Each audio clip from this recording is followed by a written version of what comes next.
Hello friends, welcome to my channel. In today's lecture, we will talk about the incremental model of software development. So students, let's start incremental model. Incremental model is a software development approach where the product is built and delivered in a small functional portion, ठीक है, called increments instead of all at once. Each increment add new feature to the previous one until the full system is complete. So student, इसके अंदर क्या होता है, incremental model में हम क्या करते हैं, पूरा एक सॉफ्टवेयर रैंडमली बिल्ड नहीं करते, पूरा एक software all at once create नहीं करते, पूरा एक साथ क्रिएट नहीं किया जाता है। उस पूरे सॉफ्टवेयर को हम स्मॉल फंक्शनल पोर्शन में डिवाइड कर लेते हैं, उन्हें हम मॉड्यूल भी बोल सकते हैं, ठीक है। मॉड्यूल में डिवाइड करके ईच मॉड्यूल पर वर्क करते हैं, फिर उसके बाद उन मॉड्यूल्स को मर्ज करते जाते हैं, इंटीग्रेट करते जाते हैं और पूरा सॉफ्टवेयर इस तरीके से डिजाइन किया जाता है स्टूडेंट्स, ठीक है। नाउ देखिए, फॉर एग्जाम्पल एक छोटा सा एग्जाम्पल है यहाँ पर कि हमारे पास मान लीजिए एक हमें सॉफ्टवेयर बनाना है जिसके अंदर हमारा लॉगिन सिस्टम है, और जब हम उस लॉगिन सिस्टम के अंदर लॉगिन कर लें सक्सेसफुली तो हमारे पास वहां से फेस रिकॉग्निशन अटेंडेंस सिस्टम का जो इंटरफेस है या वो सॉफ्टवेयर है या वो प्रोजेक्ट है, face recognition attendance system open हो, जहां से हम अपना फेस रिकॉग्नाइज कर सकें, ठीक है, अटेंडेंस के लिए। लेकिन उससे पहले लॉगिन करना जरूरी है। तो हमारे पास दो मॉड्यूल हो गए स्टूडेंट्स। हमारे पास सी जो है एक पूरा सॉफ्टवेयर है जिसके अंदर हमें लॉगिन सिस्टम और फेस रिकॉग्निशन सिस्टम चाहिए। तो हमारे पास दो मॉड्यूल हो गए, एक लॉगिन सिस्टम हो गया, एक फेस रिकॉग्निशन सिस्टम हो गया। तो स्टूडेंट्स हम क्या करते हैं जनरली, देखिए first of all login system create किया मान लीजिए हमने, ठीक है। हमने पहले लॉगिन सिस्टम क्रिएट किया क्योंकि वो बहुत छोटा सा है, तो स्मॉल है, स्मॉल फंक्शनल पोर्शन में डिवाइड कर दिया उस पूरे बड़े सॉफ्टवेयर को जिसके अंदर हमें face recognition system login system चाहिए। उस पूरे सॉफ्टवेयर का एक पोर्शन ले लिया हमने लॉगिन सिस्टम, उसे क्रिएट कर लिया आराम से, टेस्ट वगैरह कर लिया, ठीक है, कोई दिक्कत नहीं है। उसके बारे में हम डिटेल में भी देखेंगे कि हर सिस्टम जब बिल्ड होता है, हर पोर्शन, तो वो टेस्ट होता है, डिजाइन होता है, इंप्लीमेंट होता है, ठीक है, डिप्लॉय होता है। अभी इससे डिटेल में देखते हैं। अभी छोटा सा एग्जांपल है, हमने लॉगिन सिस्टम क्रिएट किया, उसके बाद हमने फेस रिकॉग्निशन सिस्टम पे वर्क करना शुरू किया, ठीक है। हमने क्या किया, उस सिस्टम को, अब लॉगिन सिस्टम को फेस रिकॉग्निशन सिस्टम के साथ जो है इंटीग्रेट किया या मर्ज किया, ठीक है। अब हमारे पास कंप्लीट सिस्टम ये बनकर आया।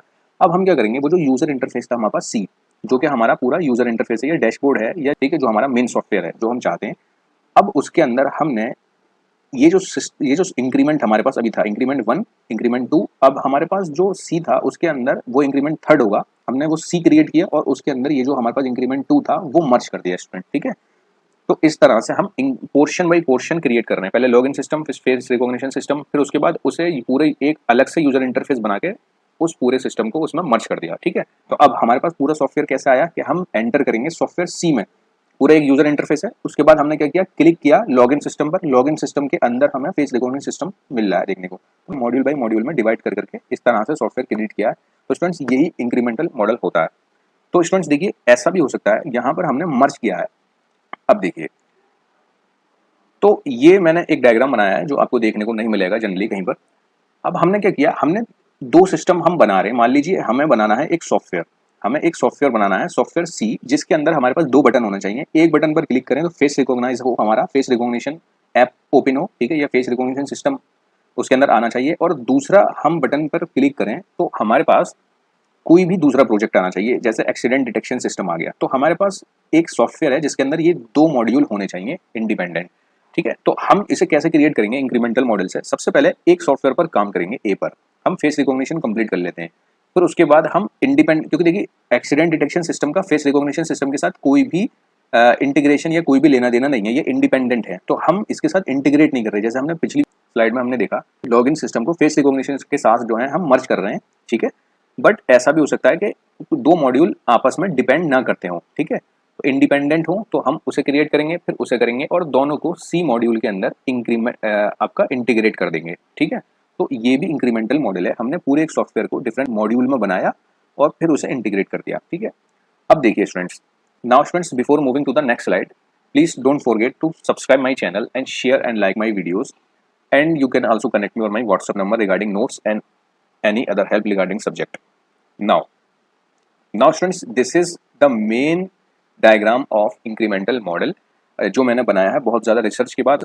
ये डायग्राम पूरा डिटेल में अच्छे से मैंने क्रिएट किया है। ये डायग्राम शायद ही आपको कहीं देखने को मिले क्योंकि ये मैंने खुद क्रिएट किया है, ठीक है। इंक्रीमेंटल मॉडल के लिए स्टूडेंट सिर्फ एक डायग्राम ही काफ़ी है, जो आप यहाँ से अगर समझ गए तो पूरा मॉडल समझ में आ जाएगा। और आप अब तक समझ भी चुके होंगे कि कैसे मॉड्यूल बाई मॉड्यूल हम वर्क करते हैं इंडिपेंडेंटली एंड देन इंटीग्रेट वगैरह करते रहते हैं, तो पूरा सॉफ्टवेयर हम बिल्ड करते हैं। नाउ स्टूडेंट्स देखिए, यहाँ पर सबसे पहले क्या होता है, आपके पास मान लीजिए एक मॉड्यूल है, जैसे फेस रिकॉग्निशन सिस्टम पर आपको वर्क करना है। क्लाइंट क्या है, आपको उसका रिक्वायरमेंट वगैरह बताएगा, ठीक है, रिक्वायरमेंट के उसे क्या क्या चाहिए, ठीक है। जब आप रिक्वायरमेंट वगैरह पूरा देख लेंगे उसका, तो आप मॉड्यूल क्रिएट करना शुरू करेंगे, ठीक है। रिक्वायरमेंट एनालिसिस करेंगे आप, ठीक है। तो आप रिक्वायरमेंट के बाद जो है डिज़ाइन एंड डेवलपमेंट किया आपने, ठीक है, मॉड्यूल 1 की बात हो रही है ये। फिर टेस्ट किया आपने।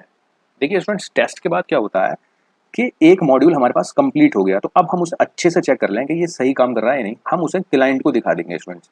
क्या करेंगे, टेस्ट करने के बाद क्लाइंट को दिखा देंगे उसके फीडबैक के लिए, ठीक है। अगर क्लाइंट पास कर देता है कि ये बिल्कुल ठीक है, तो उसे हम इंडिपेंडेंटली इंडिविजुअली डिप्लॉय भी कर देते हैं एक मॉड्यूल को। For example face recognition system हमने बना लिया, तो हम उसे डिप्लॉय कर देंगे बना करके, अगर क्लाइंट ने उसे फीडबैक पॉजिटिव दिया है।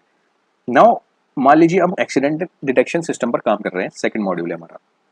हम क्या करेंगे, उसे डिज़ाइन करेंगे, डेवलप करेंगे, टेस्ट करेंगे, फिर उसके बाद हम क्या करेंगे, उसे फीडबैक के लिए भेजेंगे। अगर फीडबैक पॉजिटिव आता है तो हम उसे जो है इंडिविजुअली डिप्लॉय कर देंगे स्टूडेंट्स, ठीक है। अब देखिए स्टूडेंट्स, हमारे पास थर्ड मॉड्यूल है। हम यहाँ पर एग्जाम्पल के लिए उसे डैशबोर्ड ले लेते हैं। उस डैशबोर्ड में, जैसे हमने प्रीवियस एग्जाम्पल लिया, उस डैशबोर्ड में हम ये दोनों मॉड्यूल हमने चाहते हैं। पूरा सॉफ्टवेयर जो है हमारा एक 3 मॉडल्स में बना हुआ है। एक पूरा फाइनल डैशबोर्ड है, मतलब यूजर इंटरफेस, जिसके अंदर ये दोनों बटन या मॉड्यूल्स होना चाहिए, जिसमें फेस रिकॉग्निशन सिस्टम और एक्सीडेंट डिटेक्शन सिस्टम होना चाहिए। मॉडल 3 हम क्रिएट करेंगे, डिज़ाइन वगैरह डेवलपमेंट करेंगे, टेस्ट वगैरह करेंगे, ठीक है। उसके बाद हम फीडबैक मांगेंगे, इंडिविजुअली डिप्लॉय कर लेंगे। अब स्टूडेंट्स देखिए, ये दोनों मॉडल हमने जो यहाँ एग्जाम्पल के तौर पे लिए हैं, फेस रिकॉग्निशन और एक्सीडेंट डिटेक्शन सिस्टम, ये इंडिपेंडेंट है, ठीक है। तो इंडिपेंडेंट के बाद अब क्या होगा कि इसके अंदर कोई भी इंटीग्रेशन नहीं हो रहा है। लेकिन अगर इंटीग्रेशन इसके अंदर हो रहा होता तो हम क्या करते, सेकंड मॉड्यूल को फीडबैक लेने के बाद हम यहाँ से सीधे उसे इंटीग्रेशन करते पहले, ठीक है। सेकंड मॉड्यूल से फीडबैक लेने के बाद उसको फर्स्ट मॉड्यूल के साथ इंटीग्रेशन करते, अगर वो दोनों डिपेंडेंट होते। इंटीग्रेशन करने के बाद उसको टेस्टिंग करते, जिसे इंटीग्रेटेड टेस्टिंग कहलाता है, ठीक है। उन दोनों को आपस में वो डिपेंडेंट है, तो दोनों एक अलग अलग तो रन कर रहे थे, दोनों एक साथ जब पूरे इंटीग्रेट कर दिए गए तो अब सही से काम कर रहे हैं या नहीं कर रहे हैं स्टूडेंट, ठीक है। उसके बाद टेस्टिंग के बाद डिप्लॉयमेंट हो जाएगा, ठीक है।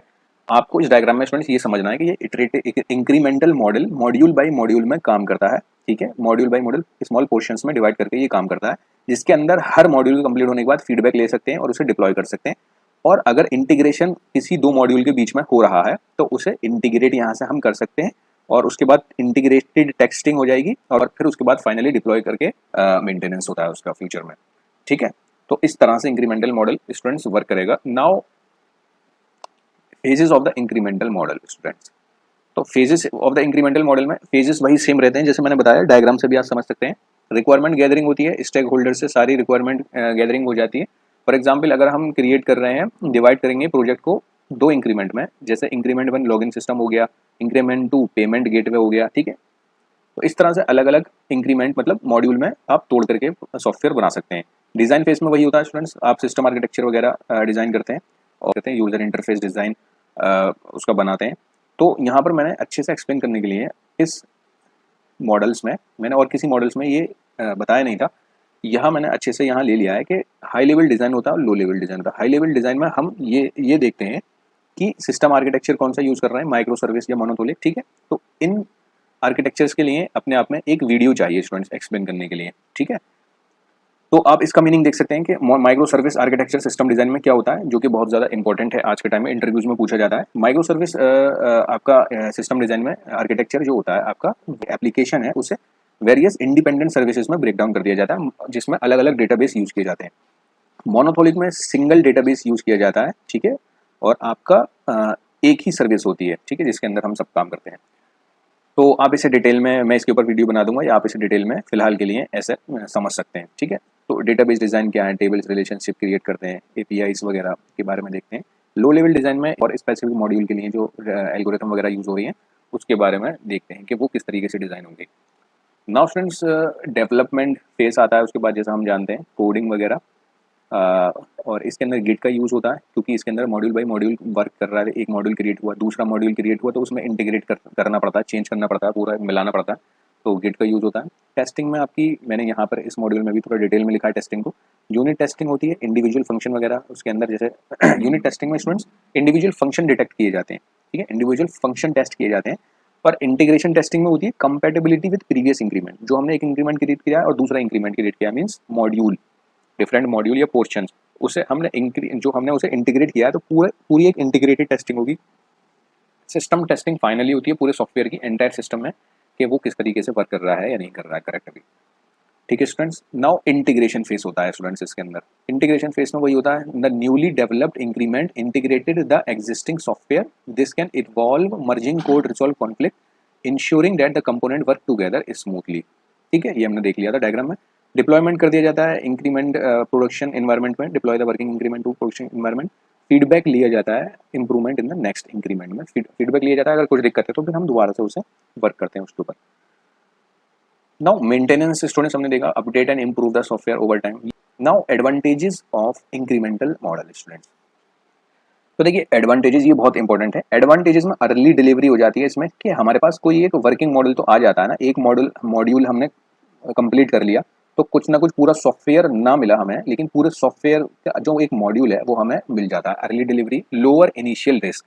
ठीक है, इनिशियल रिस्क लोअर इसलिए होता है क्योंकि जो क्रिटिकल कंपोनेंट है वो हम पहले बना सकते हैं, टेस्ट कर सकते हैं पहले। ठीक है, फ्लेक्सिबिलिटी होती है, requirement can be modified between the increment. ठीक है, क्योंकि मॉड्यूल बाई मॉड्यूल करके सॉफ्टवेयर बनना एक साथ तो बन नहीं रहा, तो अगर कुछ आगे चल के रिक्वायरमेंट वगैरह आपको अगर मॉडिफाई करवानी है क्लाइंट को तो वो मॉडिफाइड हो जाती है। ठीक है, between increments. Better customer feedback, हर मॉड्यूल के बाद कस्टमर फीडबैक मिल जाए तो बेटर कस्टमर फीडबैक होता है। Easier design, easier testing and debugging. तो स्मॉलर इंक्रीमेंट जो होते हैं ईजियर टू टेस्ट होते हैं, फुल सिस्टम के मुकाबले मॉड्यूल बाई मॉड्यूल जो है टेस्ट करना वो आसान होता है ना। फुल सिस्टम के मुकाबले module by module testing and debugging आसान होती है। Resource optimisation. Now resource optimisation में कि अगर मॉड्यूल बाई मॉड्यूल हम काम कर रहे हैं तो डिफरेंट जो डिफिकल्ट मॉड्यूल है, जो हमारा हार्ड मॉड्यूल है, लॉगिन सिस्टम तो बहुत आसान है, अब हमारा फेस रिकॉग्निशन सिस्टम है तो थोड़ा मुश्किल है, तो टीम जो है उसके लिए एलोकेट कर दी जाती है डिफरेंट मॉड्यूल के लिए प्रायोरिटी के बेसिस पे कि कौन सा मॉड्यूल कितना डिफिकल्ट है, उसका क्या प्रायोरिटी है, उस बेसिस पे अच्छे डेवलपर बहुत कॉम्प्लेक्स मॉड्यूल पर काम करेंगे। ठीक है, इस तरह से। Now students, disadvantage of the incremental model. तो require good planning, poor initial design can lead to integration issue later. अगर आपने अगर अच्छे से डिजाइन नहीं किया, पूरा विजुअलाइज अच्छे से नहीं किया है तो बाद में इंटीग्रेशन में, दो मॉड्यूल के इंटीग्रेशन में प्रॉब्लम आ सकती है स्टूडेंट्स। ठीक है, हाइयर कॉस्ट होती है इसकी, मल्टीपल रिलीज में इंक्रीज डिप्लॉयमेंट कॉस्ट, क्योंकि हर बार जो मॉड्यूल डिप्लॉय हम कर रहे हैं, हर बार स्पेसिफिक मॉड्यूल डिप्लॉय हो रहा है ना, डायग्राम में हमने देखा अभी, हर मॉड्यूल क्रिएट करते हैं और उसे डिप्लॉय करते हैं, तो हाइयर कॉस्ट होती है, डिप्लॉयमेंट कॉस्ट आ जाती है। इंटीग्रेशन कॉम्प्लेक्स होता है, जाहिर सी बात है किसी दो चीज़ों का इंक्रीमेंट जो है कॉम्प्लेक्स होता है। डॉक्यूमेंटेशन ओवरहेड होता है, each increment need proper documentation.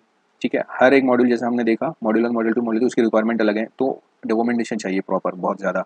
ठीक है, ओवरहेड होता है डॉक्यूमेंटेशन का। Not suitable for small project के लिए कोई मतलब नहीं बनता इसका, क्योंकि इतने मॉड्यूल में डिवाइड करेंगे हम इसे। फॉर एग्जाम्पल लॉगिन सिस्टम में अगर हमने उसे एक बटन के लिए मॉड्यूल अलग बना दिया है, छोटा सा कोड, कोई अलग लिख रहा है, ये अलग लिख रहा है, वो अलग लिख रहा है, ठीक है, तो ये सब कुछ जो है जस्टिफाई नहीं है। ओवरहेड में not justify benefit for tiny system के लिए। Now students, when to use incremental model. तो स्टूडेंट्स देखिए, लार्ज प्रोजेक्ट के लिए यूज होगा, अर्ली डिलीवरी इज नीडेड है, जहाँ पर मॉड्यूल बाई मॉड्यूल हमें हर बार मिलते रहते हैं। ठीक है, रिक्वायरमेंट जहाँ पर नोन है बट इवॉल्व भी कर रही है, तो इंक्रीमेंट के बीच में हम रिक्वायरमेंट अपनी चेंज कर सकते हैं, मॉडिफाइड कर सकते हैं। ठीक है, हाई रिस्क कंपोनेंट है, नीड अर्ली टेस्टिंग, तो मॉड्यूल बाई मॉड्यूल हर किसी की टेस्टिंग होती रहती है, बजाय इसके कि पूरा सिस्टम एक बार में टेस्ट हो, तो मॉड्यूल बाई मॉड्यूल टेस्टिंग होती रहती है। Customer wants gradual functionality rather than big bang release. तो जहां पर कस्टमर आपको ग्रेजुअल फंक्शनलिटी चाहता है, पहले फेस रिकॉग्निशन सिस्टम उसे दे दिया गया, लॉगिन सिस्टम बना के दे दिया गया, एक्सीडेंट डिटेक्शन सिस्टम अलग अलग बना के उसे देते रह रहे हैं, तो जहाँ ग्रेजुअल फंक्शनलिटी चाह रहा है सिस्टम, वहां पर instead of big bang release पूरा एक साथ सिस्टम रिलीज करने से बेहतर है कि मॉड्यूल बाई मॉड्यूल रिलीज किया जा रहा है। देखिए, ये team can work in parallel on different increment. तो स्टूडेंट देखिए, ये बहुत इंपॉर्टेंट पॉइंट है कि इंक्रीमेंटल डेवलपमेंट में ऐसा नहीं है कि एक मॉड्यूल खत्म हो गया तो हम दूसरा स्टार्ट करेंगे, यहाँ पर डिफरेंट डेवलपर्स असाइन कर दिए जाते हैं। ठीक है, आप लीनियर भी कर सकते हैं, लीनियर वे में, बट पैरेलल भी इसके अंदर पॉसिबल है। ठीक है, और जनरली पैरेलल में ही होता है, डिफरेंट मॉड्यूल पे डिफरेंट डेवलपर काम करते हैं based on the priority of the module. तो team can work parallelly on different increment. ठीक है, तो काम आसान हो जाता है। अब ये कब हमारे लिए आइडियल नहीं है, स्मॉल प्रोजेक्ट के लिए हम ओवरहेड अननेसेसरी है, स्मॉल प्रोजेक्ट के लिए हम यूज नहीं करेंगे। ठीक है, not suitable if requirement are unclear, may cause rework. ठीक है, तो स्टूडेंट्स देखिए, इसके अंदर सुइटेबल नहीं है ये जब रिक्वायरमेंट आपकी अनक्लियर है। रिक्वायरमेंट अनक्लियर है तो इंटीग्रेशन में टेस्टिंग आ सकती है। ठीक है, आपने एक मॉड्यूल क्रिएट कर लिया, रिक्वायरमेंट उसकी थी नहीं, उसने इंटीग्रेट कर दिया, तो इसमें बहुत ही हाई कॉस्ट लग जाएगी और हाई टाइम, इसके अंदर बहुत ज़्यादा टाइम लगेगा कि अगर आपकी रिक्वायरमेंट क्लियर नहीं, क्योंकि इसके अंदर इंटीग्रेशन वगैरह रहता है, बहुत ज़्यादा कॉम्प्लेक्स हो जाएगा, ठीक है, not suitable if requirement are unclear.